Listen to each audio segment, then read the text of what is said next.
कांग्रेस और विपक्ष के लोग सिर्फ मोदी सरकार बीजेपी और पीएम मोदी के खिलाफ मुद्दे की तलाश में रहते हैं, लेकिन हर बार विपक्ष के लोग एक्सपोज हो जाते हैं। पीएम मोदी ने जब से इस देश की कमान संभाली है, तब से ही देश काफी तेज गति से आगे बढ़ रहा है, लेकिन विपक्ष के लोग जबरदस्ती पीएम मोदी को बदनाम करने की कोशिश करते हैं।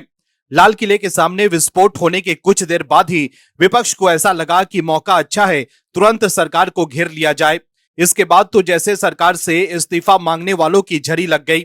ये सब तब हो रहा था जब घटना की जांच शुरू भी नहीं हो पाई थी। विपक्ष की प्रतिक्रिया का स्वरूप लगातार निम्न स्तर होता जा रहा है।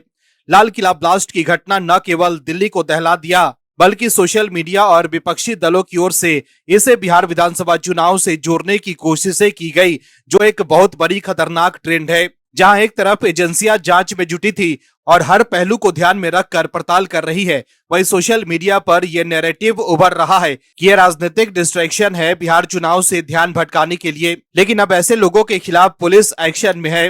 वहीं राहुल गांधी और प्रियंका गांधी वाड्रा को लेकर बीजेपी ने बड़ा सवाल उठाया है, जिसके बाद कांग्रेस तिल मिला गई है। क्या है खबर, बताते हैं आपको इस रिपोर्ट में। दर्शकों, दिल्ली में लाल किला मेट्रो स्टेशन के पास सोमवार शाम को एक कार में हुए विस्फोट को लेकर कांग्रेस ने केंद्र की मोदी सरकार पर हमला बोला। कांग्रेस के नेता पवन खेरा ने सरकार को पूरी तरह विफल बताया। इसके अलावा कांग्रेस आईटी सेल की प्रमुख सुप्रिया श्रीनेत ने भी पीएम मोदी पर जमकर निशाना साधा और उनके भूटान यात्रा को लेकर सवाल किया। कांग्रेस की प्रवक्ता सुप्रिया श्रीनेत ने तो हद ही कर दिया। पीएम मोदी को घेरने की जल्दबाजी में सुप्रिया श्रीनेत ने एक्स पर लिखा कि नरेंद्र मोदी ने भूटान में कहा कि मैं यहां भारी मन से आया हूं। मोदी जी, किसी ने कनपट्टी पर कट्टा रखकर थोड़े ही कहा था जाने के लिए, क्यों चले गए? सुरक्षा में इतनी बड़ी चूक, अब तो जिम्मेदारी और जवाबदेही तय कीजिए। वहीं दिल्ली में हुए धमाके के बाद बीजेपी आईटी सेल के प्रमुख अमित मालविया लगातार एक्स पर पोस्ट कर पूछ रहे हैं कि राहुल गांधी कहाँ है, अचानक वो क्यों गायब हो गए। अमित मालविया ने एक बार फिर एक्स पर पोस्ट कर लिखा है कि क्या कांग्रेस ने खुलासा किया कि पिछले 48 घंटों में राहुल गांधी और प्रियंका वाड्रा कहां रहे हैं। ऐसे समय में जब देश हर घटनाक्रम पर पैनी नजर रख रहा है, कांग्रेस के शीर्ष नेतृत्व की चुप्पी और अनुपस्थिति गंभीर सवाल खड़े करती है। वहीं से पहले भी मंगलवार को अमित मालविया ने एक्स पर लिखा था कि पूरा देश जानता है कि प्रधानमंत्री आज कहाँ है, देश के साथ खड़े हैं, दृढ़ संकल्प और करुणा के साथ बोल रहे हैं। लेकिन क्या किसी को पता है कि विपक्ष के नेता राहुल गांधी कहां हैं? ऐसे समय में जब देश को एकता और नेतृत्व की जरूरत है, वे कहीं नजर नहीं आ रहे हैं। वहीं अमित मालविया के इस पोस्ट के बाद कांग्रेस के प्रवक्ता सुप्रिया श्रीनेत और रागिनी नायक तिल मिला गई। अमित मालविया को जवाब देते हुए रागिनी नायक ने एक्स पर लिखा कि चुप कर झूठे, देश के लोगों को रोता बिलखता छोड़कर तुम्हारे मालिक भूटान में बर्थडे केक खा रहे हैं और तुम यहाँ मुंह चला रहे हो, बेशर्म।